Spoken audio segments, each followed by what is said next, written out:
Oke. Itu mungkin dengan video gitu lebih terbayang ya rasa takutnya mereka, rasa bersalahnya mereka, dan sedihnya Yusuf. Di bacaan kita, saudara-saudara Yusuf pergi ke Mesir. Jadi di ayat pertama ini udah dibilang ya, dikatakan bahwa si Yakub nanya ke anak-anaknya, kenapa kamu berpandang-pandangan saja? Setelah aku dengar bahwa ada gandum di Mesir, pergilah ke sana dan belilah gandum di sana untuk kita supaya kita tetap hidup dan jangan mati. Itu udah berapa tahun berlalu ya? Si Yusuf udah jadi petinggi di Mesir, udah jadi orang yang dipandang. Tapi saudara-saudaranya masih gitu-gitu aja, ya nggak sih? Masih harus disuruh sama papahnya, itu untuk papanya masih hidup. Mereka kayak kurang inisiatif gitu, padahal itu untuk hidup dan mati mereka sendiri juga gitu. Sedangkan Yusuf sudah menjadi orang kedua yang dipercaya di Mesir gitu. Di situ udah baru awal pertama mungkin rasa bersalah mereka nggak tahu apa gitu ya, karena dia menjual adiknya ke Mesir, mungkin nggak tahu takut ketemu, nggak tahu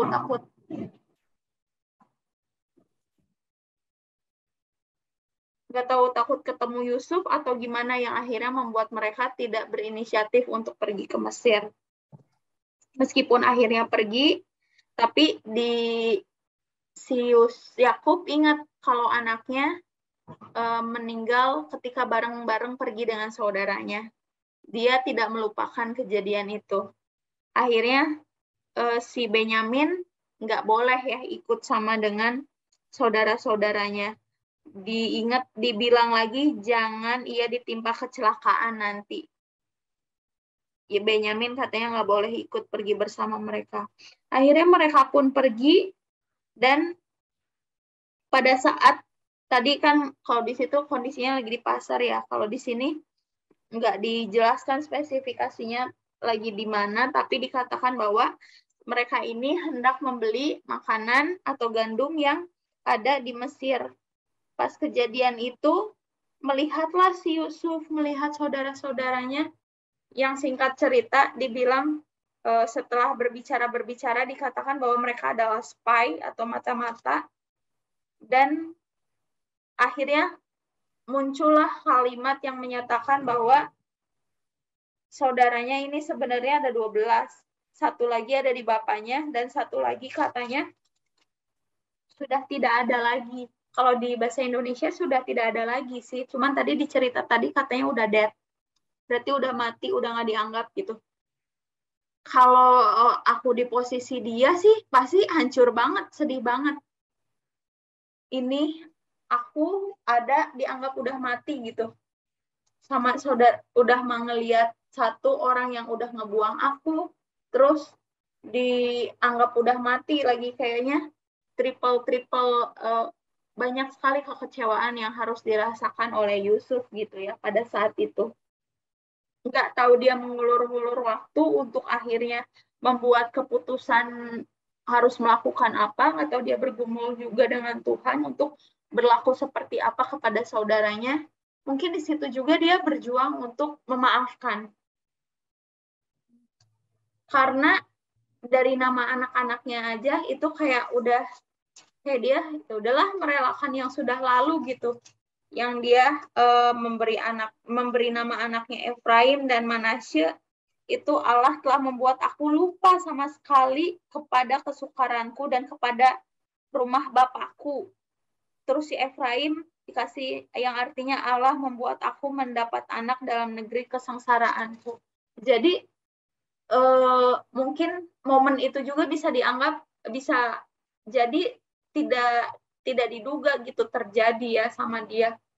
Tapi dalam masa pergumulan itu mungkin di sini si Yusuf akhirnya diberikan pemikiran yang harus membuat mereka yakin gitu, ngebuat si Yusuf sendiri yakin, oh iya adiknya masih hidup, papanya masih hidup pada kondisi itu.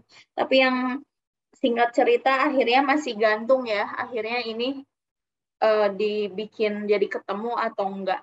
Cuman di sini kita bisa lihat sudut pandang dari beberapa sudut pandang ini ya.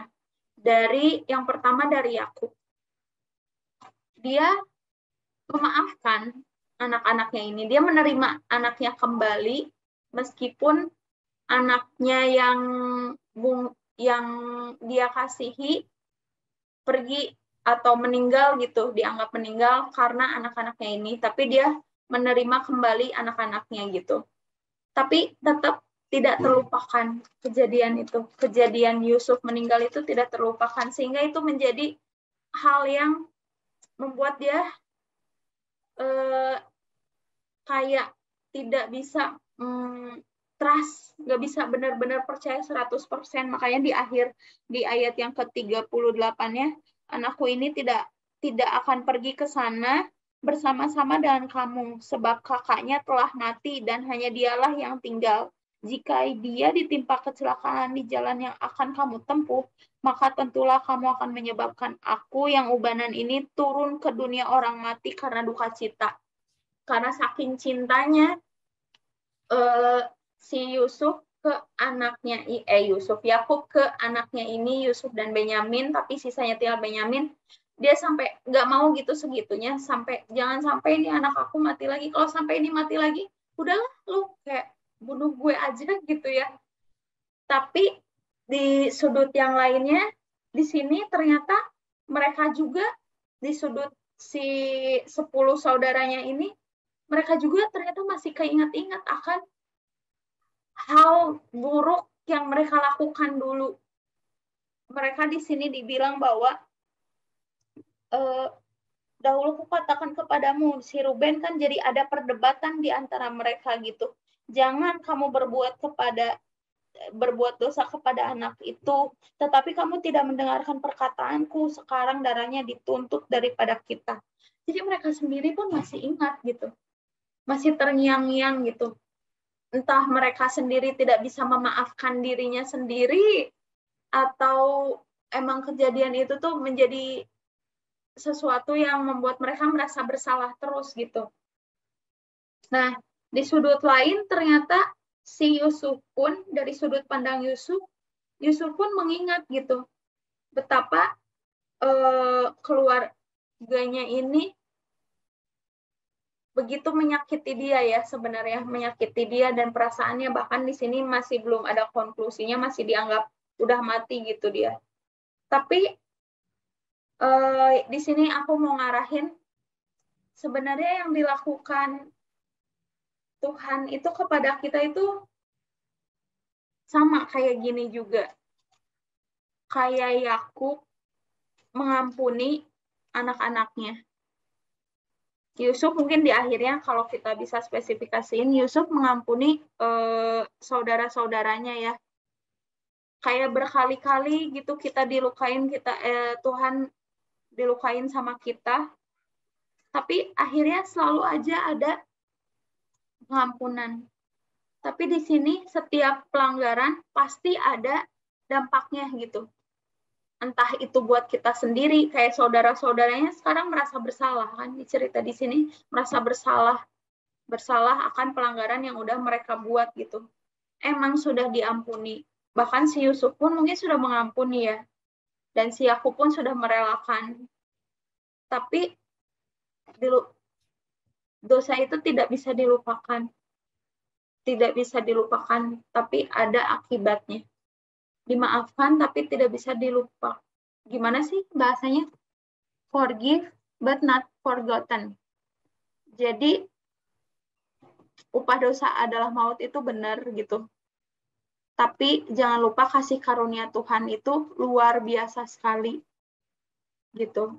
Meskipun di sini si Yakub merasa sedih ya, anaknya yang pertama si Yusuf mati, dianggap mati, tapi dia ternyata pada kisah kelanjutannya tetap mengirimkan anaknya si Benyamin untuk menjadi jaminan justru buat anaknya yang lain gitu. Padahal kojonya lah istilahnya kalau bahasa anak mainnya, nih kojo gue tinggal satu nih gitu. Tapi dia tetap mau merelakan anaknya. Dan Allah Bapa kita itu adalah yang luar biasa sekali gitu ya. Dia karena kasihnya sama domba-domba kita. Kita ini domba-domba yang sangat bersalah. Padahal yang tidak bersalah itu Yesus dikorbankan untuk kita yang tengil, yang jahat, yang bikin Tuhan kecewa terus gitu. Tapi dikorbankan untuk kita. Itu sih yang aku rasa wah luar biasa banget ya. Manusia aja ada limitnya gitu pengorbanannya gitu. Tapi Tuhan itu, Allah Bapa itu benar-benar gak ada limit batas pengampunannya buat kita gitu. Bahkan ya itu sampai anaknya sendiri dia korbankan untuk kita gitu. Tapi itu semua nanti itu adalah menjadi sukacita buat kita bahwa sejelek-jeleknya kita, tapi kita sudah diberikan kemenangan, kita sudah ditebus gitu. Tapi jangan sampai kasih karunia itu jadi murahan gitu. Jadi terasa murah buat kita gitu. Karena saya udah diampuni, saya berbuat dosa lagi. Saya sekali selamat akan tetap selamat ya kayak gitu ya. Jadi dengan memaknai setelah kita diselamatkan, kita menjaga keselamatan itu gitu. Setelah kita diampuni, kita jangan bikin salah lagi gitu. Seharusnya kayak gitu ya. Jadi nggak berulang-ulang terus, nggak menimbulkan luka. Karena di Alkitab juga dibilang kalau Tuhan Yesus jangan sampai menyalibkan Yesus berkali-kali karena Tuhan Yesus itu nggak akan disalibkan kedua kali. Dia hanya mati satu kali gitu untuk menebus kita. Kalau dia datang lagi ke dunia ini, itu bukan jadi penebus lagi, tapi akan menjadi penghakim, judgment gitu, masa penghakiman gitu. Jadi jangan sampai pengorbanan Tuhan Yesus itu sia-sia gitu. Jangan sampai pengorbanan si Yusuf ini sia-sia gitu untuk saudara-saudaranya ya. Akhirnya itu sih, itu aja mungkin yang bisa aku share dulu. Silakan teman-teman.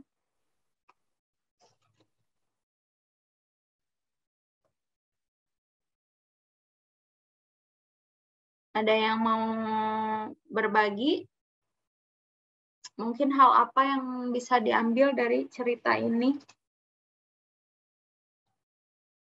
Atau boleh bertanya juga.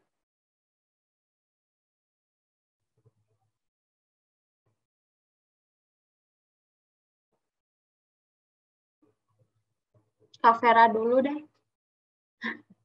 Kak Vera, halo Kak. Mau nanya, kalau kan forgiven but not forgotten gitu ya. Jadi tuh sebenarnya kalau misalnya kita nggak bisa ngelupain, apakah kita benar-benar sudah memaafkan nggak sih? Atau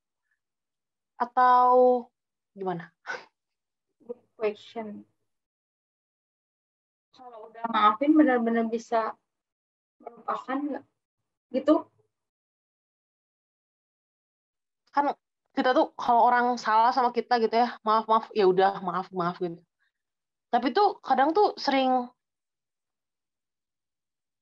gak lupa, sama kayak tadi itu nggak lupa. Itu tuh sebenarnya jadi tapi beneran udah maafin gitu. Apakah jadi maksudnya ngerti gak sih? Iya. Kalau kita masih ingat, jadi sebenarnya udah maafin atau belum? Udah maafin belum gitu ha? Iya. Gimana teman-teman? Udah maafin belum sih kalau kita masih ingat-ingat?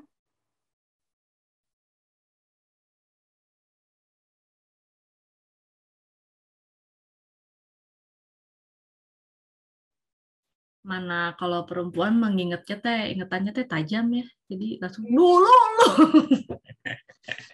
Dulu lu sama gue. 10 tahun lalu tuh yang lu lupa ngejemput gue. Iya, waktu itu kan langsung rinci, langsung detail. Jadi kalau lupa, kalau masih ingat udah maafin atau belum?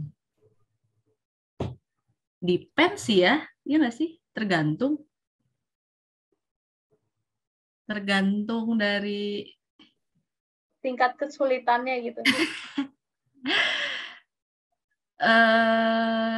Kan kadang-kadang kita gimana ya? Kok gue jadi susah merangkai kata-kata. Yang lain dulu deh, yang lain dulu. Sofi itu coba komen. Sofi. Kan memaafkan bukan berarti hilang dari ingatan. Lu maafin orang, lu bukan amnesia gitu. Kalau aku pribadi sih, aku maafin. Tapi ketika ingat kejadian itu, ketika kita memaafkan, ketika kita mengingat kejadian itu dan kita udah biasa aja, menurut aku itu udah maafin, Kak. Karena udah nggak ada emosi lagi di situ, nggak ada blaming, nggak ada rasa kesel lagi ketika kita menceritakan hal itu atau mengingat hal itu. Menurut aku ya benar, kita kan nggak jadi amnesia ketika kita memaafkan gitu, tapi kita sudah tidak ada feel untuk emosi ataupun marah karena akan hal itu. Menurut aku mengingat sesuatu itu bisa jadi sudah memaafkan. Kecuali kita masih kesel aja ketika mengingat itu, ya berarti lu belum beres gitu dengan hal itu, menurut aku sih ya. Gitu. Jadi dapat ya jawabannya nih. Jadi feel-nya itu yang udah nggak ada gitu, udah nothing tulus gitu. Misalnya aku musuhan sama marahan sama Desi akan sesuatu gitu ya. Si Desi nyuri uang aku gitu. Terus si Desi udah minta maaf gitu. Aku udah maafin Desi. Tapi kejadian Desi nyuri itu masih ada di ingatan aku, nggak jadi hilang ingatan juga aku kan akan kejadian itu. Tapi aku udah nggak ada rasa untuk marah lagi ke Desi karena dia mencuri itu, udah nggak ada sih. Menurut aku kayak gitu. Dan itulah kedewasaan menurut aku ya. Dan kita udah ngerasa deal sama orang itu, sama diri kita sendiri, sama Tuhan. Ketika cerita itu diulang, kita malah jadi ketawa ataupun jadi ejek-ejekan, oh iya lo nyuri dulu kan dari gue kan. Itu sih menurut aku itu tingkat dewasa yang sesungguhnya.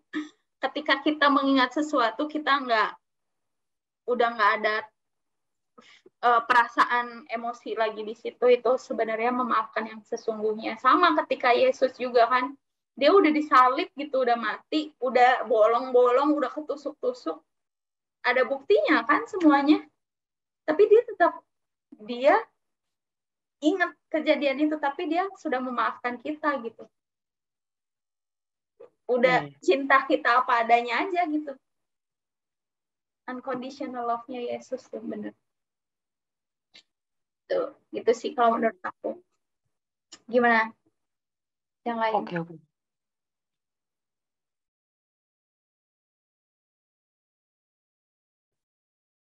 Oke.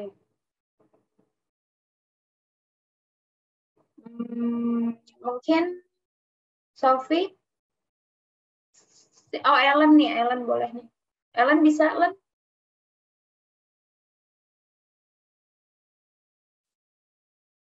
Atau belum Gua cuma setuju tadi sama yang lu bilang tentang forgive but not forgotten itu dong. Kalau yang lainnya belum sih. Belum. Masih dengerin dulu. Yang lain dulu silakan. Oke. Desi atau Stephen mau? Sophie? Apa nih Teh? Mau share boleh, bertanya, ngasih pendapat boleh.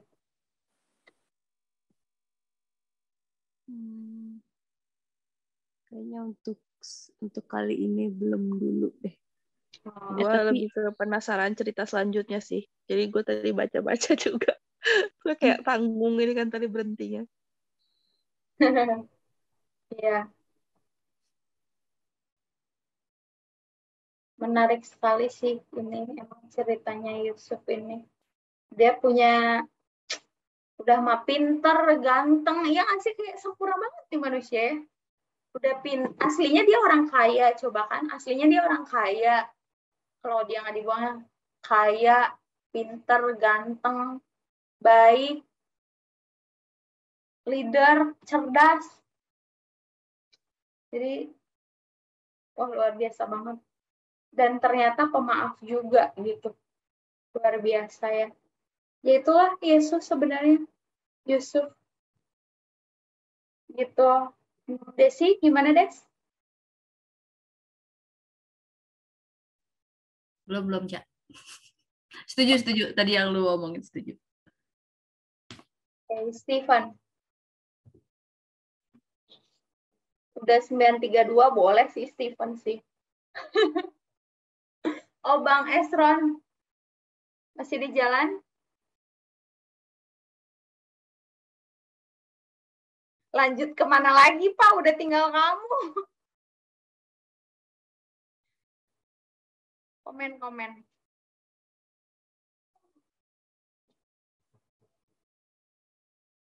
Oh, lagi nggak bisa kali ya. Oke deh, kalau gitu. Ya jadi, sebenarnya ini adalah cerita tentang Yesus ya. Yesus yang tadi juga udah sempat aku mention, yang dia tuh emang unconditional love. Aku sempat ngobrol sama Ellen tentang Yesus itu adalah korban yang sempurna. Ingat gak, Len? Minggu kemarin. Ya, ingat. Sabtu. Ya, Sabtu kemarin. Yes. Nah, Yesus adalah korban yang sempurna. Tadi juga kayak dia tuh udah paket komplit gitu, semuanya ada di dia. Pengorbanannya juga udah luar biasa banget ke kita gitu. Nah, cerita Yusuf ini adalah gambaran sebenarnya Yesus gitu. Dia orang yang sempurna segalanya gitu, ada di dia gitu. Tapi dibuat jadi menderita sama ulah manusia. Kita semua yang ada di sini jadi menderita gitu. Dia harus mengalami banyak hal yang menyakitkan di dalam hidupnya gitu. Untuk belajar mengampuni pun, untuk menjadi pengampun seperti itu, aku yakin Tuhan Yesus belajar sih pasti. Ketika dia hidup di dunia menjadi manusia yang mengampuni gitu. Jadi aku lihat Tuhan Yesus ini tahu tujuan dia apa. Yusuf juga tahu tujuan dia apa gitu. Tahu goal hidupnya itu kemana gitu. Makanya ketika dihadapkan kepada ujian apapun, meskipun sakit rasanya gitu ya, sama Tuhan Yesus juga sakit rasanya, mereka tetap berbalik kepada tujuannya. Tujuan dia, si Yusuf udah tahu nih, dia akan menjadi yang meskipun kata-katanya kayak yang disembah gitu ya sama orang tuanya, sama keluarganya. Kan di mimpinya kayak gitu dulu ya, di pasal sebelumnya. Tuhan Yesus juga gitu. Kematian dia itu, pengorbanan dia itu untuk melakukan penebusan. Jadi kalau si Yusuf ini dia pengorbanannya dia harus jadi budak ke negeri orang, ternyata untuk menyelamatkan keluarganya dari masa kelaparan itu gitu.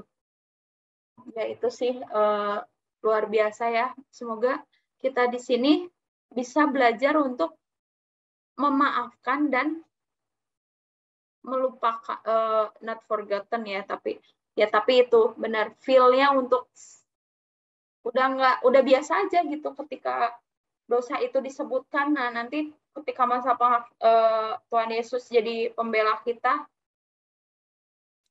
dia udah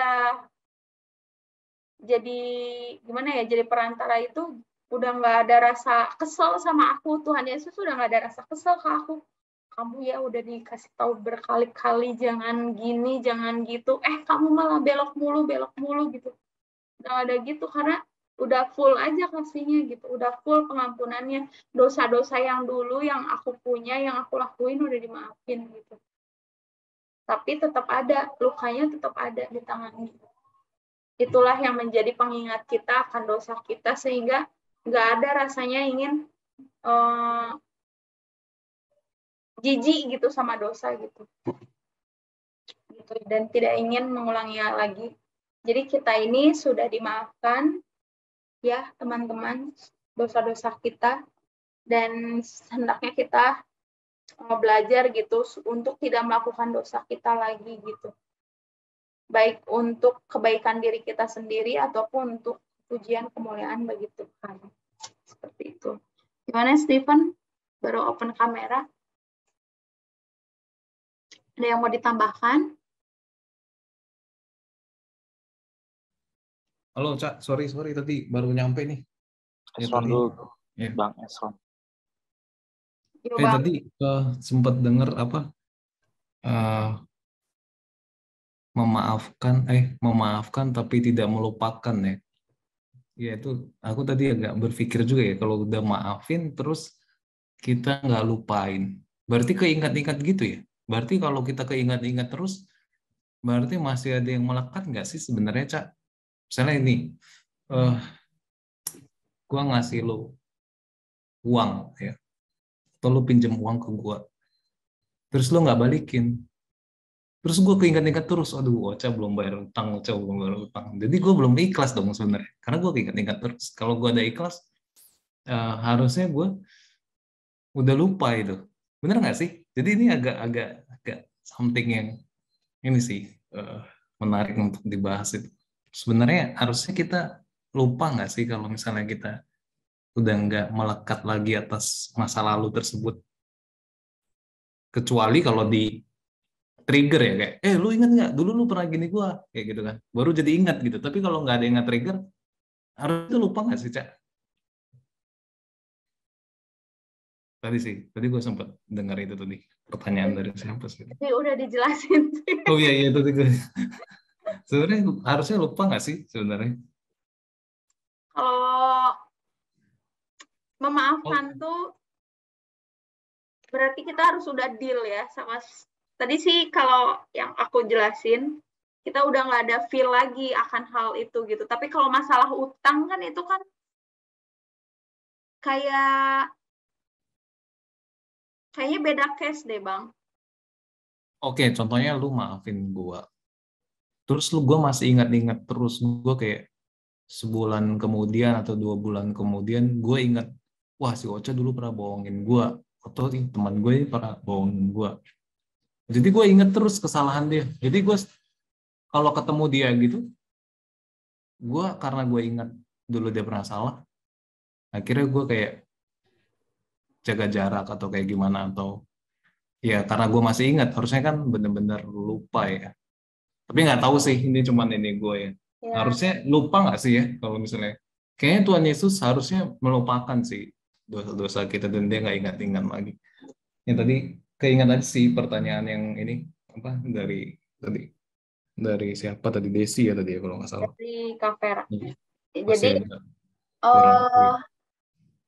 Jadi tadi gue bilang gini jawabannya, nggak tahu cocok atau nggak menurut lo ya. Kalau misalnya kita ada orang salah ke kita, kayak yang lo tadi bilang, gue misalnya salah sama lo, terus sebulan kemudian gue ketemu sama lo masih inget-inget aja, lu gini, itu belum maafin Bang kalau kayak gitu, jujur aja. Belum maafin ya berarti. Ngeblame orang lain gitu, berarti lu belum maafin kalau masih kejadiannya kayak gitu. Dan masih ada heart gitu, masih ada perasaan keselnya atau menuduhnya atau emosinya ya berarti. Itu berarti lu belum deal sama akan hal itu. Tapi kalau lu udah memaafkan dan lu komit di diri lu sendiri dan ngomong ke Tuhan ya sebenarnya, dan harusnya sih lebih baiknya lagi lu ngomong lagi juga ke orang itu gitu ya. Tapi kan kadang-kadang kita memaafkan tidak perlu menyatakan langsung kan. Nah, jadi kalau misalnya lu benar-benar sudah memaafkan, ketika misalnya lu ketemu orang itu, lu emang pasti ingat. Karena lu gak hilang ingatan, bukan jadi amnesia kan. Benar-benar. Lu masih ingat kesalahan-kesalahannya dia, kecuali tiap lu maafin hilang gitu. Kecuali di muka bumi ini ada alat seperti itu ya. Ketika memaafkan sesuatunya hilang, tapi kan nggak ada kayak gitu ya. Jadi iya pasti kemungkinan besar ingat. Tapi udah nggak ada hatinya lagi, nggak ada emosinya lagi di situ gitu. Jadi ketika hal itu diingat, disebutkan itu akan jadi cerita lucu bahkan. Jadi bisa jadi pas ngomong-ngomong, lu selingkuh dulu sama gue, iya kan parah lo, iya lo fun aja gitu. Udah jadi ya udah gitu, ya udah lewat, gue udah maafin, gue udah tulus gitu. Ketika lu ketemu lagi sama orang itu, ya udah biasa aja, karena kita udah nggak ada emosi lagi akan hal itu gitu, dan hati kitanya pun udah deal sama Tuhan, sama diri kita sendiri, udah ngelupain hal itu sebagai masalah. Jadi nggak akan hilang ingatan lu tiba-tiba, tapi kejadian itu udah nggak akan bikin lu emosi atau berdosa lagi. Itulah sebenarnya yang aku pikir memaafkan. Ngerti. Lebih ke measurement-nya itu lebih ke ada emosi atau enggak ya, atau baper atau enggaknya ya mungkin lah ya kalau bahasa zaman sekarang gitu.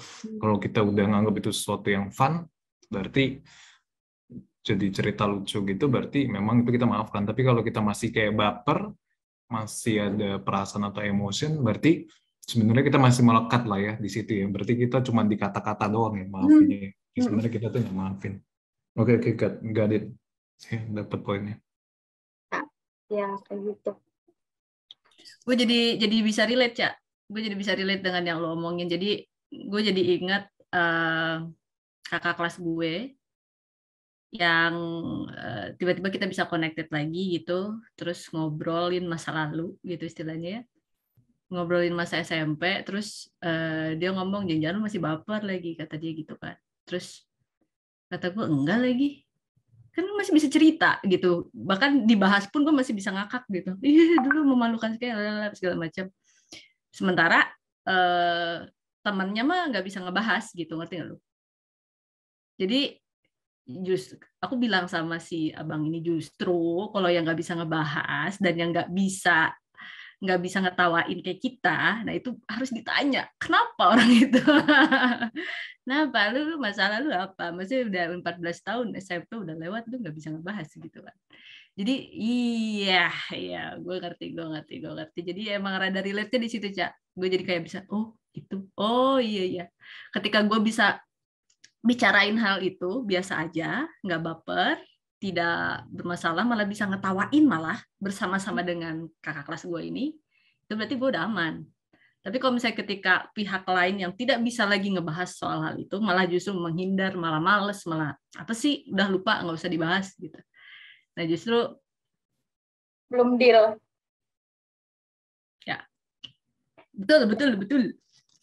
Kalau misalnya di kata Sofi, kalau itu nggak penting, biasanya kita lupain. Masalahnya biasanya penting lagi, Sof. Yang sesuatu yang bikin kita sakit tuh biasanya penting nggak sih? Tergantung waktunya juga. Bisa jadi dulu penting, tapi sekarang udah nggak penting lagi. Tergantung waktu ya. Tergantung orangnya juga. Tergantung orang. Jadi uang contohnya dulu tuh masalah diputusin penting banget, tapi sekarang ternyata udah nggak penting lagi karena kita udah dapet pengganti atau apa kayak gitu kan, jadinya kita maafin. Contohnya kayak gitu. Ya bisa jadi ya, benar-benar banyak. Penting nggak penting kan tergantung waktu juga kan. Iya betul. Iya tapi kan kalau misalnya gini, yang bikin kita struggling gitu, kita struggling untuk memaafkan tapi tidak melupakan tapi gimana sih? Yang bikin kita struggling untuk memaafkannya itu kan berarti kan sebenarnya pihak-pihak tersebut kan oknum-oknum tersebut kan penting gitu sebenarnya. Tapi ya kita struggle gitu, pada akhirnya butuh waktu buat maafin, mungkin gitu kali gitu. Makanya kalau sebenarnya kita tuh nggak susah sih ya kalau kita masih menganggap sesuatu itu penting atau melekat sama sesuatu. Makanya orang yang susah memaafkan itu kalau dia melekat banget sama hal yang disakiti tersebut kan. Iya, kalau kita misalnya gantungkan semuanya pada Tuhan, ya berarti yang paling penting ya cuma Tuhan, yang lainnya ya penting, cuman ya yang penting gue nggak kehilangan Tuhan, mungkin kayak gitu ya.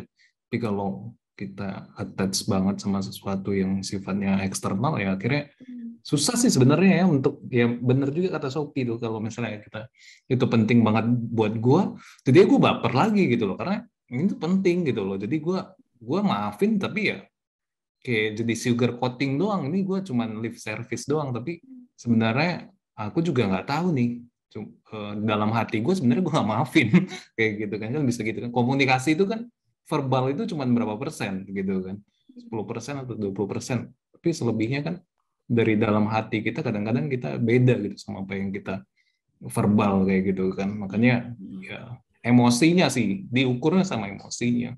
Tapi kalau kita masih ngerasa itu penting, berarti sebenarnya itu kita masih masih apa ya, masih ada emosi atau masih belum memaafkan sebenarnya, meskipun udah bilang maafin ya, karena kan masih penting, berarti masih ada emosi di situ. Setuju Makanya nggak? kalau udah nggak ada emosi ya udah forgive berarti. Udah nggak emosi berarti udah nggak penting kan? Setuju nggak? Tapi kan dalam sorry kalau nyambungin ke si kisah Yusuf ya, yang jadi penting gak penting apanya nih? Karena bagi Yusuf kan yang paling penting kan destiny dia kan, dia nanti jadi raja ujung-ujungnya. Ya, jadi dia nggak terlalu penting mau sekarang dia mau jadi pembantu dulu atau disakin dulu, karena dia udah tahu destiny-nya apa. Begitu juga dengan Tuhan Yesus kan, gue nggak penting lah misalnya sekarang gue harus dibenci sama orang atau diapain sama orang, karena gue udah tahu destiny gue nanti gue akan menyelamatkan banyak orang atau apa. Jadi yang selain daripada itu ya nggak terlalu penting. Jadi nggak penting. Makanya kita harus tahu destiny kita apa. Kalau destiny kita misalnya ingin cuma hal dunia doang atau kesenangan-kesenangan yang sifatnya temporary doang, ya semua jadi penting bagi kita, kayak gitu kan. Jadi akhirnya kita nggak, we don't know what we want kayak gitu loh. Akhirnya kita jadi gampang apa ya, gampang belok-belok atau gampang dimanipulate sama faktor eksternal tadi itu sih sebenarnya. Fokusnya kayak eksternal doang. Ya itu ya kayaknya destiny itu penting banget ya berarti ya? Atau mengetahui apa yang kita inginin ya, atau tujuan ya, tujuan Tuhan buat kita tuh apa gitu ya, itu kayaknya yang paling penting sih destiny. Iya, kayak Tuhan Yesus kan udah ya udahlah emang gini, jadi fokus aja dia sama tujuan gitu. Hal-hal menyakitkan yang dialami ya udah gitu, biarkan berlalu gitu, dia dikhianatin di gimana pun ya udah gitu, dibunuh gitu ya udah, tulus gitu, karena udah tahu tujuan dia apa gitu. Gimana supaya kita bisa tahu tujuan kita? Bertanya ke Tuhan. Ya. Masih raba-raba. Ya. Harus nunggu mimpi dulu ya, kayak Yusuf.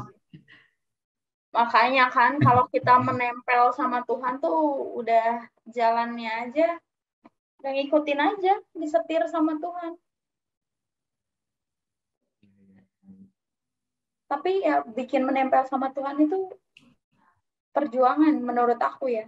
Karena gimana supaya kita bisa bedain apakah itu tujuan dari Tuhan atau ambisi pribadi kita doang, atau keinginan kita doang. Gini nih Bang, kalau aku deket sama Desi nih ya, aku deket banget sama Desi.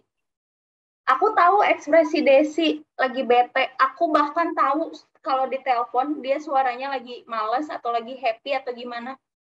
Tahu, ini misalnya ada 1000 orang tutup mata gitu ya, misalnya aku tutup mata, mana suara Desi? Pas sebuah ngomong-ngomong, ini suara Desi. Aku tahu itu suara Desi karena apa? Aku kenal Desi. Itu pun dengan suara Tuhan Yesus gitu ya. Kita tahu dari mana gitu, ini petunjuk Tuhan atau ini ambisi kita atau ini apa-apa. Kita kenal dulu Tuhannya. Kita kenal dulu Yesus itu apa gitu. Makanya kita tahu, bisa ngebedain itu keinginan diri kita sendiri atau benar-benar petunjuk dari Tuhan.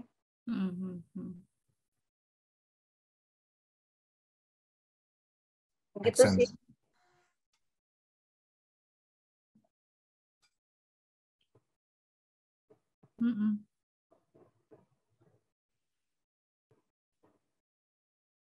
kira-kira.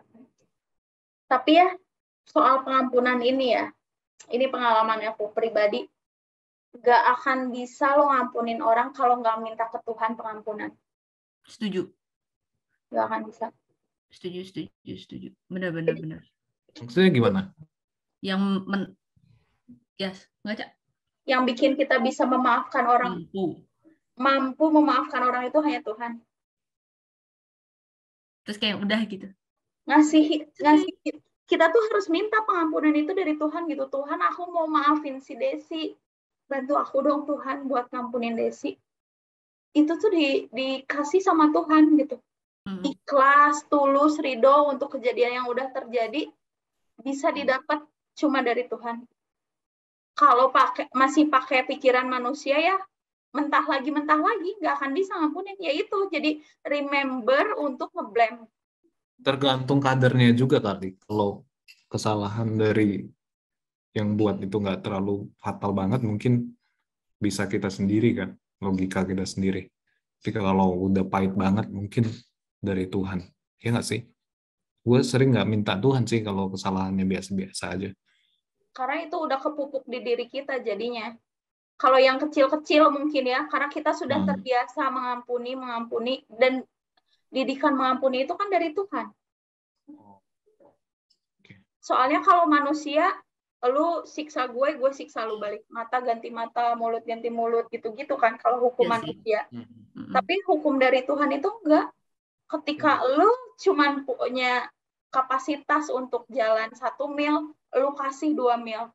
Ketika lu punya baju cuma 1, lu kasih baju lu itu gitu. Itu dari Tuhan. Iya, tampar kiri kita malah kasih pipi kanan kan? Iya. Gue agree kayak gitu sih. Bukan jadi, malah balas nampar. Menurut aku sekecil apapun pengampunan, sebesar apapun jenisnya, tetap pengampunan itu harus dari Tuhan.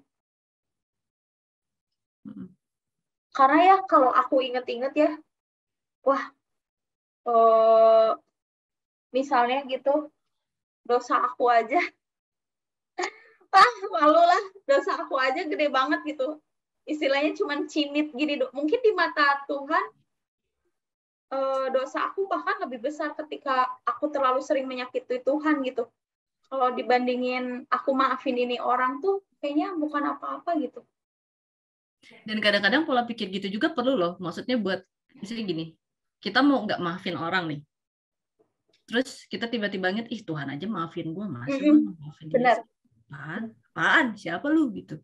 Jadi dari situ jadi malu sendiri gitu. Mau nyimpen dendam, mau nyimpen marah, mau nyimpen itu jadi, hello, saya sudah mengampunimu gitu. Kenapa kamu nggak ngampunin saudaramu gitu istilahnya. Jadi sering ingat itu tuh ngebantu kita juga gitu untuk nggak boleh balas, nggak boleh gini, nggak boleh judes, nggak boleh apa ya gitu-gitu loh. Itu juga membantu sih kadang-kadang dibantu dengan ingatan itu. Aku pribadi kayak gitu. Dan sebenarnya ketika mengampuni itu kita sendiri disembuhkan. Setuju banget. Iya. Dan bukan tentang orang yang kita ampuni aja, tapi tentang diri kita juga gitu.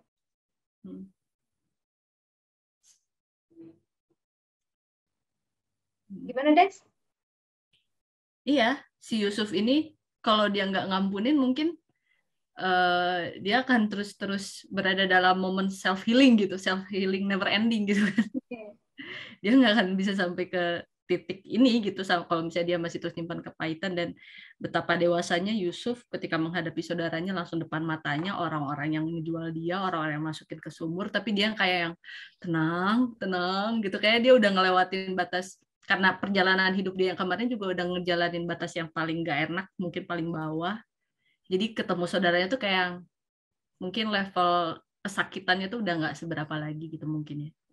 Jadi dia ya gitu, kedewasaan dia memaafkannya nggak yang langsung gercep untuk penjara dan langsung menyiksa gitu ya, tapi ya tadi kan di videonya kan bilang for I fear of God gitu kan, karena aku takut akan Tuhan.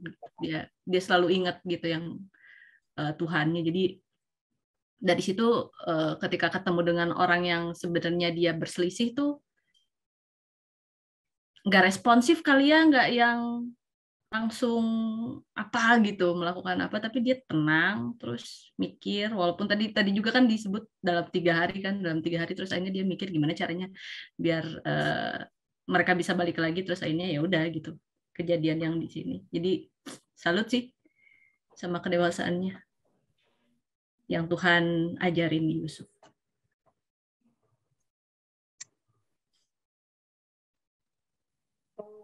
Thank you. Gimana Stephen? Pak Stephen? Kasih ini dong. Masukan. Sedikit aja. Apa yang aku dapat insight yang beda sih aku lihat. Tadi kan fokus tadi sama soal pengampunan ya. Ya mungkin salah satu poinnya malam hari ini soal bagaimana mengampuni, tapi lebih dari itu aku lihat tentang priceless ya, betapa gratisnya keselamatan. Kalau tadi aku lihat pas waktu Yusuf kembaliin uang ke abang-abangnya, terus kembaliin uang ke abang-abangnya, masukin di saku, masukin di karung-karungnya mereka waktu mereka pulang. Aku bisa lihat kayak di situ tuh itu keselamatan yang Tuhan udah kasih gitu. Mereka ini kan cari makan ya, mereka tuh cari, udah mau mati kan dari bangsa, maksudnya dari tempatnya mereka, terus pakai datang ke Mesir untuk cari makanan kayak gitu. Jadi bisa dibilang mereka cari keselamatan lah kayak gitu. Tapi sehebat apapun mereka coba beli keselamatan, nggak dapet juga gitu. Mereka malah masuk penjara kan sebetulnya gitu, malah ditangkap. Maksudnya Yusuf malah nuduh mereka pengintai gitu. Maksudnya itu gitu. Sama kayak maksudnya mereka pakai usaha mereka sendiri gitu untuk dapat keselamatan itu. Sementara akhirnya mereka disuruh pulang juga, mereka tetap dapat keselamatan itu dengan cuma-cuma gitu. Uang mereka dibalikin kayak gitu. Kembali. Jadi satu poin di sini aku dapat adalah bahwa keselamatan itu udah gratis. Ini yang sering kali aku ulang-ulang gitu ya. Kalau agama tetangga kita, mereka bicara soal amal, ibadah, perbuatan baik, bahkan percaya kayak setelah kematian pun masih harus ada perbuatan-perbuatan baik yang dibuat supaya saudaranya, temannya, mamanya, ibunya bisa selamat. Nope gitu. We are better than it gitu. Bukan aku bilang mungkin kita lebih baik daripada mereka, tapi kita lebih mudah kalau kalau mau dibilang soal bicara keselamatan, kita bukan lebih mudah lagi, kita sudah dapat keselamatan itu gitu. Jadi sehebat apapun yang kita buat, sekuat apapun kita coba, itu nggak akan mengubah grace-nya Tuhan untuk kita yang free, yang gratis itu. Kayak gitu. Jadi bicara soal keselamatan ini, kita sudah dapat keselamatan kayak gitu, dan God has given sama kita. Tuhan sudah kasih itu untuk kita, dan itu gratis kayak gitu. Itu gratis. Itu poin yang pertama. Jadi kita nggak bisa beli keselamatan karena Tuhan sudah bayar. Ya, Tuhan sudah bayar price-nya. Price-nya apa? Itu Yusuf itu gitu. Kalau kita lihat Yusuf yang jadi intermediate, intercession ya, penghubung untuk kasih mereka keselamatan kayak gitu. Ya Yusuf yang harus terima. Dia yang dihianatin, dia yang disiksa, dia yang seolah-olah dibunuh, ya kan? Kayak Yesus juga. Ada Yesus di situ. Jadi sudah dibayar gitu. Price-nya, harganya sudah dibayar keselamatan itu. Dan akhirnya mereka dapat gitu dengan cuma-cuma karena uang mereka balikin. Itu poin pertama. Poin kedua di sini bicara tentang, aku mau highlight tentang nggak tahu sih siapa yang dari kecil sudah Kristen gitu ya, sudah ikut sekolah Sabat, sudah ikut sekolah Minggu. Yakin kita semua hampir semua ya di sini kayak gitu. Dan aku rasa apa didikan orang tua waktu kecil, maksudnya didikan orang tua bagaimana untuk membawa kita mengenal Yesus, mengenal Tuhan. Kadang-kadang kita berpikir itu nggak terlalu penting gitu ya, tapi aku rasa hal-hal kebaikan itu, konsep-konsep prinsip tentang penurutan terhadap Tuhan itu gitu ya, takut akan Tuhan, itulah yang membentuk secara nggak langsung pendidikannya si Yusuf ini gitu, karakternya dia terbentuk di situ. Kalau kita sama-sama tahu bahwa Yusuf ini kan di Mesir ya, semuanya itu pagan. Bisa dibilang mereka nggak ada yang kenal Tuhan. Mereka semua nyembah dewa. Kalau pernah nonton Osiris, mereka kalau pernah nonton film The Mummy, itu bisa tahu deh dewa-dewanya orang Mesir itu banyak banget.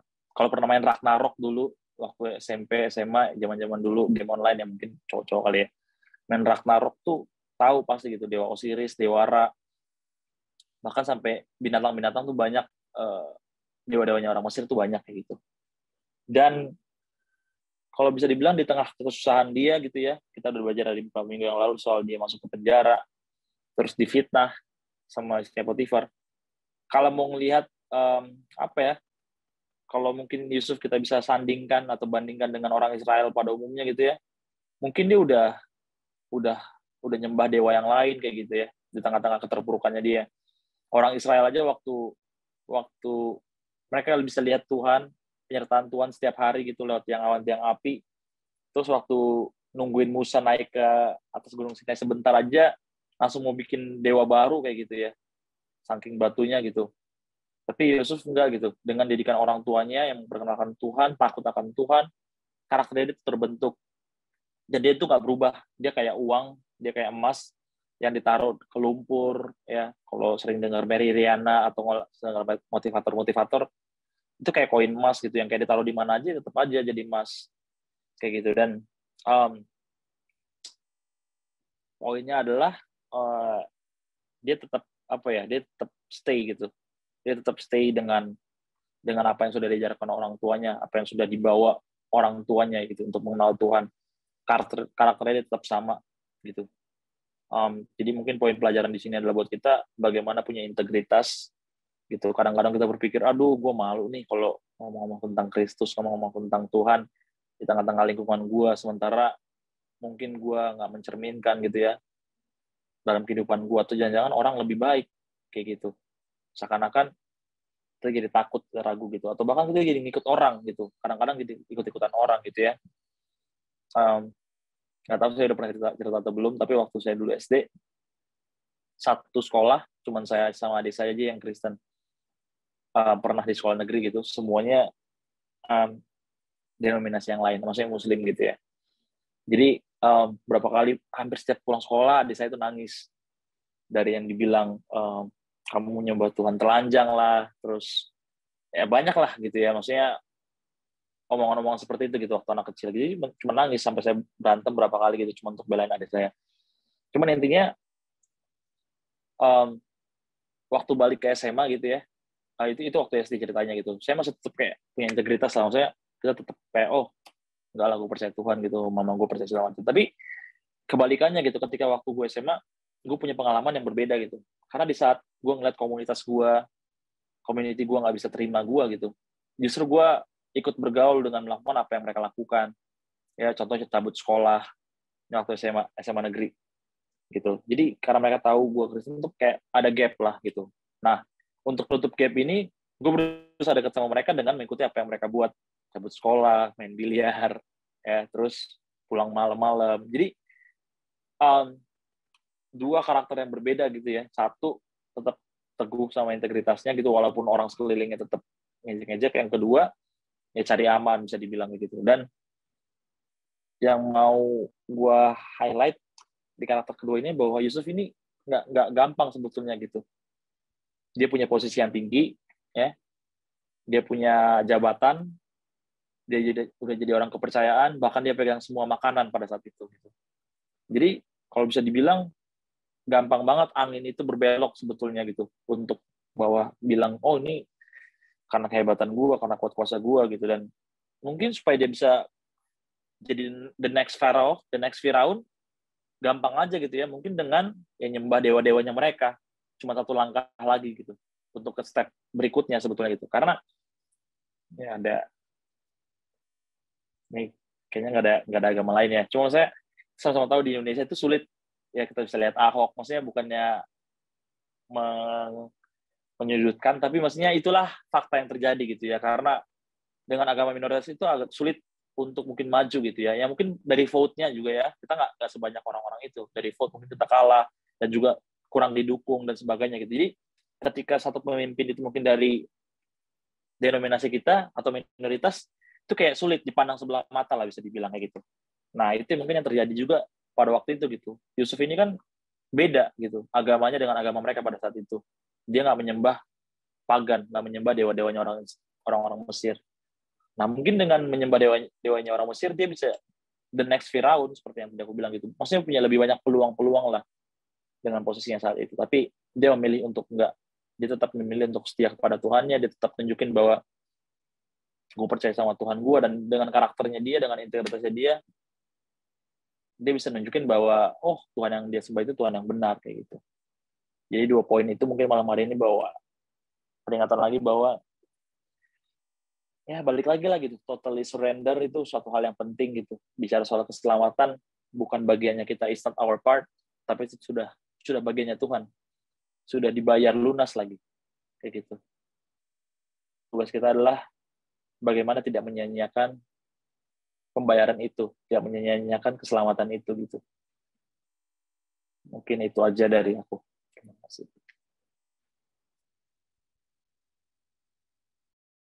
Bentar, aku minum dulu.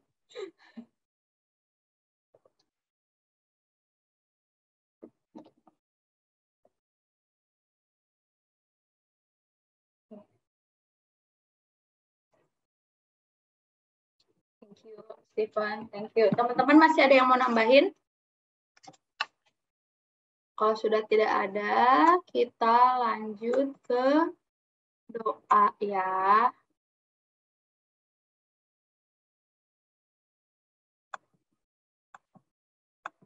Jurnal doa kita malam hari ini.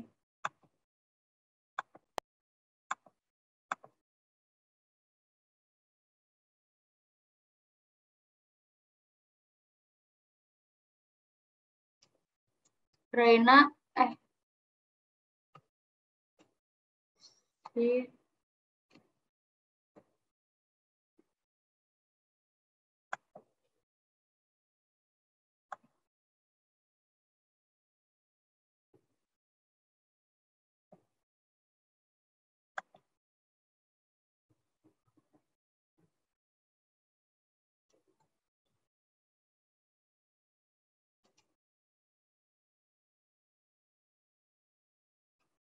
tanggal 20.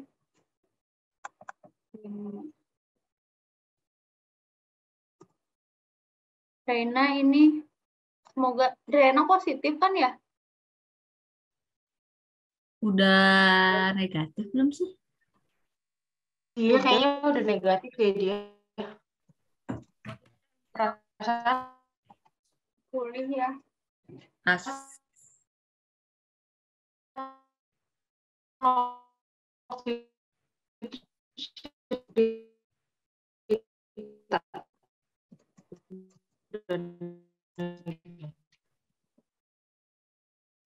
Rena udah negatif, Cak. 19 Februari. Berarti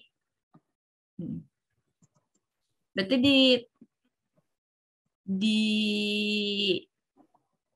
apa sih? Kolom yang D-nya ya? Itu tanggal jawaban doa ya, Wis? Tanggal berapa? 19 Februari. Yang mana tadi?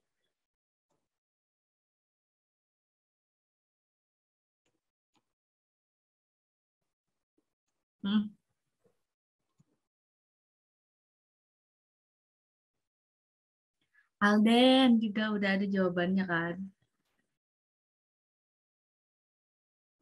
Satu-satu dulu ya, satu-satu gue loncat. Ellen semoga sembuh dari COVID. Alden semoga apa? Semoga deal offering-nya cocok dengan deal offering-nya cocok.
Kafe, ada yang mau didoain?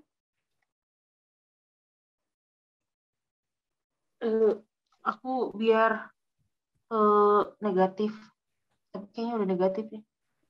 Sama adik aku yang di Bandung tuh sebenarnya udah negatif tapi masih batuk, jadi dia belum boleh masuk kerja. Mama, tante gimana, Kak? Sama, belum juga barengan kan soalnya belum. Oh, jadi masih ini ya? Masih isoman. Masih isoman, oke.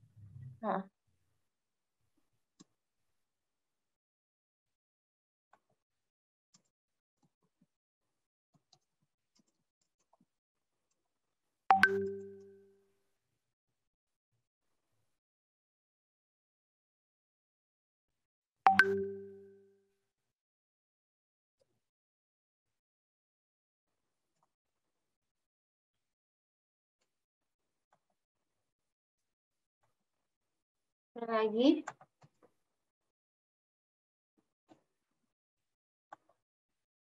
Baiklah, kalau sudah tidak ada, Cika ya. Cika dan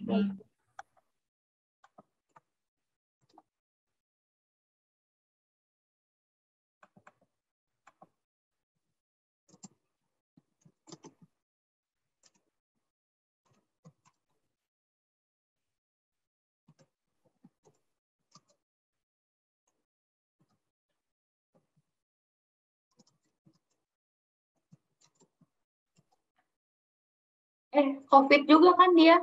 Iya.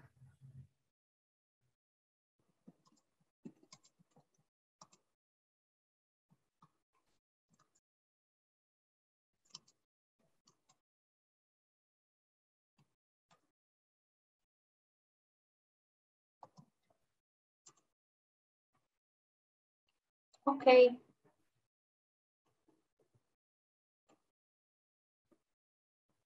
Sofia, ada yang mau didoain? Aku doain dong, Papa. Papa sakit. Lupa baru ingat. Hah? Papa. Siapa kamu? Papa Dut. Papa Dut. Papa Dut Adit, Papa Dut. Papa Dut. Enggak teh. Sunda pisan.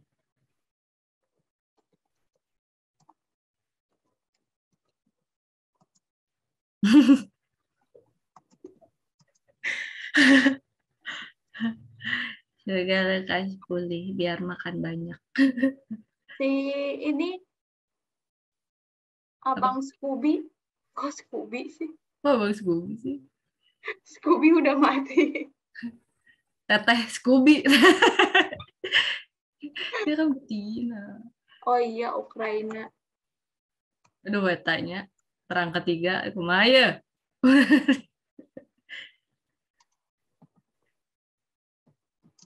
Ukraina.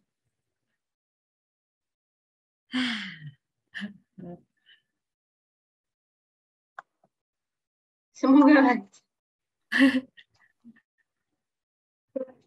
Kasihan, si Ukraina. Mau dibully. Oke, ada 11. 12 deh. 6. Kasihan yang belum nikah ya, Pak. Iya dong, kasihanilah kami ya Tuhan.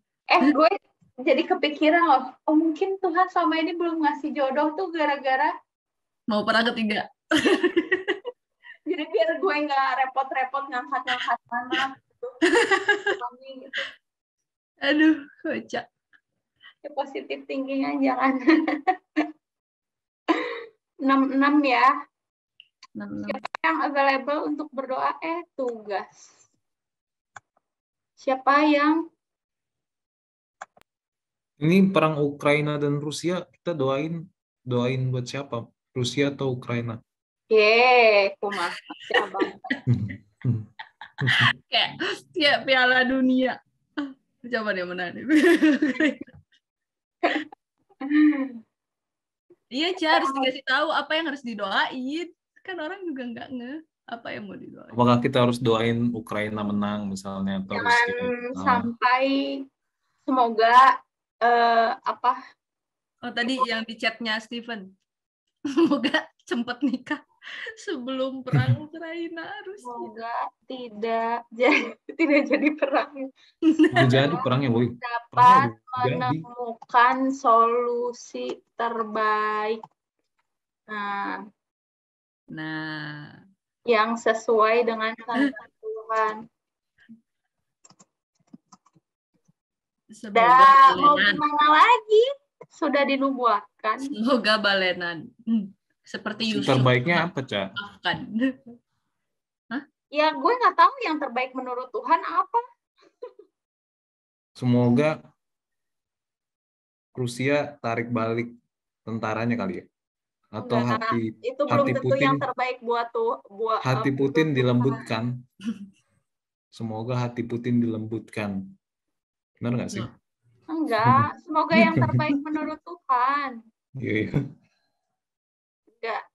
Semoga Putin juga terbaik menurut kita belum tentu baik menurut Tuhan. Belum tentu menurut si Rusia, belum tentu menurut Ukraina, belum tentu menurut Amerika.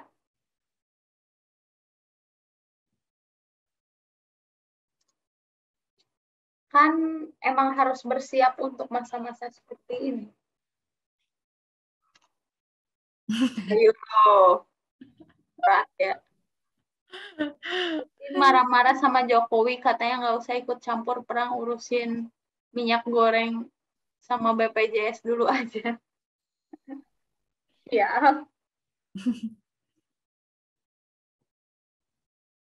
Timur Leste. Ya. Setelah kita berdoa dulu ya. Ada 12 tadi, siapa aja yang mau berdoa? Siapa? Cobalah kali-kali nggak usah ditunjuk gitu ini siapa. Desi udah menunjuk diri Desi minggu lalu. Oke, Desi nomor 1 sampai 6 ya. Bukan, kan aku udah minggu lalu. Oke, Desi. Enggak. Mohon maaf, orangnya emang ini aja nih. Desi udah minggu lalu, nggak mau. Udah, Steven mau? Steven 1 sampai 6 ya. Mau. Oke, Ocha. Aku semua gue borong ya, udah MC. Mantap. Aku 6 sampai ini ya. Sampai 7 sampai perang. Sampai perang. Sampai perang. Oke. Yuk.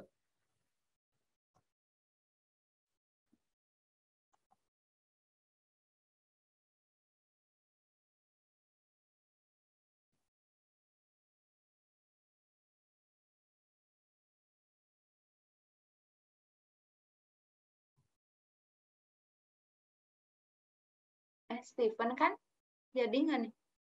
Oh, ini mulai langsung. Oke. Yuk. Kita sama-sama tutup kepala, kita berdoa.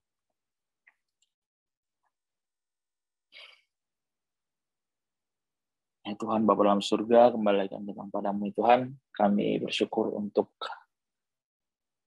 kesempatan kami masih kembali lagi boleh bertemu malam hari ini melalui Zoom. Kami dalam mempelajari firman Tuhan. Bapak, biarlah setiap firman yang sudah kami dengarkan, pelajaran yang sudah kami dengarkan juga kami boleh tetap ambil Tuhan. Kami boleh ingat selalu dan kami boleh lakukan dalam kehidupan kami. Bantu kami Tuhan agar boleh menjadi anak Tuhan yang punya integritas. Bantu kami juga Tuhan agar menjadi anak-anak Tuhan juga yang suka mengampuni. Bahkan jadi anak-anak Tuhan yang selalu totally surrender, selalu menyerahkan setiap rencana-rencana kami, bahkan kehidupan kami ke dalam tangan Tuhan. Pada malam hari ini Bapak kami yang berdoa secara khusus untuk teman-teman sahabat kami. Beberapa pokok doa Tuhan untuk Ellen yang sementara dalam karantina. Biar Tuhan Kau boleh memberikan kesembuhan agar virus-virus yang saat ini sedang dideritanya boleh cepat pulih, memberikan daya tahan tubuh yang baik ya Tuhan. agar dia boleh kembali lagi melakukan segala aktivitasnya. Dan juga berdoa untuk Ko Ferry, berdoa Tuhan untuk Ko Ferry beserta keluarganya, berkati Ko Ferry juga dalam setiap usahanya, dalam setiap rencana-rencananya Tuhan. Kami juga berdoa Tuhan untuk Desi, berdoa untuk perkuliahannya Tuhan yang dia sudah mulai beberapa waktu yang lalu, bilang Kau boleh memberikan dia kekuatan, memberikan dia dan juga hikmat agar dia boleh melakukan segala tanggung jawabnya Tuhan. Kami juga berdoa untuk Desi Tarigan, Bapak yang akan kembali lagi tes kontrol di bulan Maret, dia langsung berkati untuk PET scan-nya agar semuanya dapat memiliki hasil yang baik, dan juga penyakit-penyakit yang ada tubuhnya juga sembuh.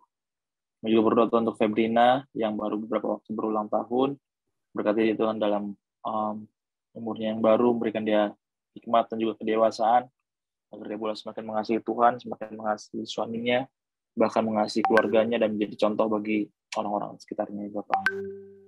Tuhan, kami juga berdoa untuk Alden,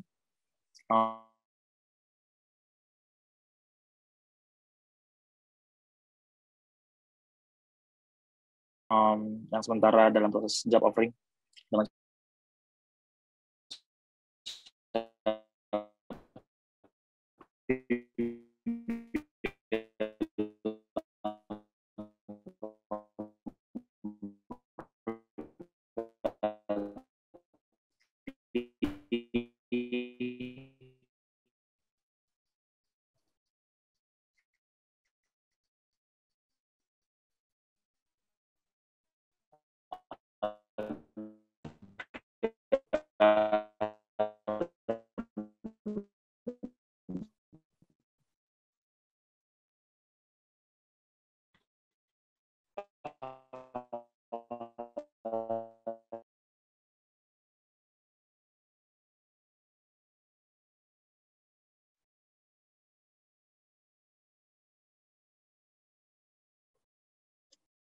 Tuhan Yesus, melanjutkan doa dari hamba-Mu, mungkin sedang ada gangguan sinyal, kami mohon kiranya Kau memberikan sinyal yang baik untuk Stephen, supaya dia bisa lanjut kembali berdoa bersama-sama dengan kami. Tuhan, hamba-Mu melanjutkan doa untuk sahabat kami semua, Alden, kiranya Engkau memberikan deal yang terbaik untuk pekerjaannya. Terima kasih sekali untuk jawaban doa ini ya Bapak. Setelah sekian lama dia menunggu, akhirnya Engkau memberikan jawaban terbaik untuk pergumulannya. Berkati dia supaya dapat menghasilkan keputusan yang baik dengan Shopee, sehingga kalau boleh dia boleh segera join dengan Shopee di waktu yang telah ditentukan. Kami juga mau berdoa untuk Kak Vera, kiranya Engkau memberkati Kak Vera, mamanya, dan tantenya. Semoga hasil swab selanjutnya dapat menghasilkan hasil yang negatif, mereka boleh pulih kembali, boleh sehat, beraktivitas seperti biasanya. Kami juga berdoa untuk adiknya Kak Vera dengan hasil swab yang sudah negatif, tetapi kondisinya masih belum pulih, masih batuk-batuk ya Tuhan. Kami yakin dan percaya Engkau adalah dokter dari segala dokter yang akan mengangkat segala sakit penyakit yang diderita oleh mereka. Tuhan, kami mau berdoa juga untuk Cika dan papanya Desi yang sedang sakit juga. Kami mohon kiranya pulihkan mereka, sembuhkan mereka, berikan kebijaksanaan kepada mereka untuk mengatur pola hidupnya, pola makannya, istirahatnya, agar mereka bisa segera pulih dari sakit yang mereka sekarang sedang derita. Kami juga bersyukur untuk Jessica, Cika yang Kau tambahkan kepercayaan usia untuk dia 1 tahun. Kiranya dia bisa lancar dalam pendidikannya, dalam skripsinya, ataupun segala jenjang pendidikan yang sedang dia hadapi sekarang. Kami mohon supaya dia dapat menjadi anak yang takut akan Engkau, supaya dia juga dapat mencapai segala cita-cita yang diharapkan sesuai dengan kehendak-Mu. Kami juga mau berdoa untuk segala pergumulan kami ya Bapak. Kami di sini yang rindu untuk memiliki pasangan hidup. Kiranya Engkau memberikan pasangan hidup terbaik yang bisa menjadi partner terbaik untuk kehidupan kami sekali seumur hidup untuk kami ya Bapak. Kiranya itu adalah jawaban dari Engkau, benar-benar yang kami pilih dan yang memilih kami, yang cocok dengan keluarga kami, yang cocok dengan kehidupan kami ya Bapak, yang akan sama-sama menjalani kehidupan di bumi dan di surga. Tuhan Yesus, kami juga mau berdoa untuk pekerjaan kami, kesehatan, yang masih berkuliah, yang masih bersekolah, kiranya Engkau memberkati supaya kami semua dapat dituntun untuk menjadi lebih baik dalam kehidupan kami ya Bapak. Kami berdoa juga untuk Pro Bible Study ini, kami harapkan untuk dapat bertumbuh seperti nama kami, nama Bible Study ini, semoga semakin banyak jiwa-jiwa yang datang lebih dekat kepadamu ya Bapak. Kami mohon juga supaya kami dapat bertumbuh hari demi hari untuk benar-benar mengenal Engkau, dekat dengan Engkau, dan tumbuh bersama dengan Engkau ya Bapak, supaya kami boleh menghasilkan buah-buah yang baik juga. Tuhan Yesus, kami mau berdoa juga untuk kondisi pandemi yang masih berjalan, masih berlangsung. Kami rindu untuk boleh segera pulih ya Bapak, segera membaik, supaya COVID ini segera berlalu juga. Kami mohon supaya apapun yang diupayakan oleh pemerintah dapat membantu masyarakat di Indonesia ini untuk dapat menangani kondisi COVID ini. Kami juga berdoa untuk perang yang sedang terjadi di Ukraina dan Rusia, antara Ukraina dan Rusia. Tuhan, jujur saja kami takut mendengar hal ini, tapi Engkau mengetahui segala yang terbaik. Mungkin kami hanya melihat sejauh mata kami saja, sejauh pengetahuan kami saja, tapi Engkau adalah yang mengetahui segala sesuatunya, peta dunia ini dari awal sampai akhir. Kami mau yakinkan diri kami dan serahkan semuanya ke dalam tangan-Mu, bahwa Engkau lah yang mengatur semuanya. Kami mohon jagailah orang-orang yang percaya kepadamu, yang tidak percaya juga. Kami rindu supaya orang-orang yang tidak mengenal Engkau, dengan adanya kami dapat lebih mengenal Engkau dan dapat menyerahkan hidupnya ke dalam tangan-Mu. Kami mau serahkan sepanjang malam hari ini ke dalam tangan-Mu ya Bapa, segala pergumulan kami yang mungkin kami belum sebutkan saat ini di tempat ini, Engkau yang mengetahui, Engkau bantu kami untuk lebih dekat kepadamu, sehingga Engkau dan kami dapat lebih dekat dan dapat mengungkapkan segala pergumulan-pergumulan kami. Terima kasih ya Bapak, kami serahkan semuanya ke dalam tangan-Mu, segala permohonan kami tunggu jawabannya ya Bapak, karena kami tahu bahwa Engkau adalah sumber dari segalanya. Terima kasih ya Bapak, dalam nama Tuhan Yesus Kristus kami telah berdoa dan mengucap syukur, amin.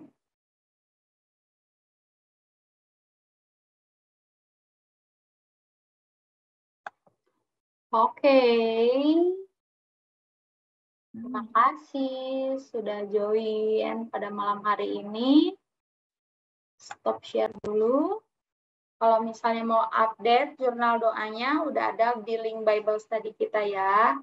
Oke, kalau gitu, terima kasih teman-teman yang udah join dan sudah sharing.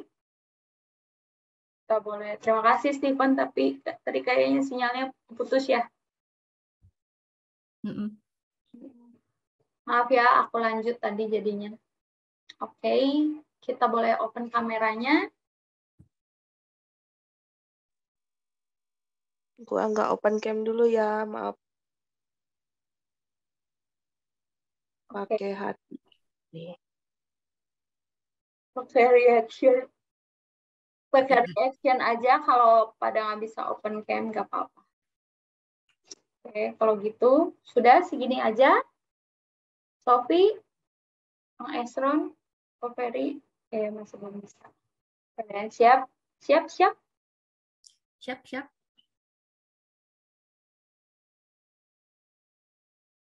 Steven, oke? Oke, siap. Bang Esron mau buka nggak? Nggak, oke. Sayangnya, oke. Ya udah.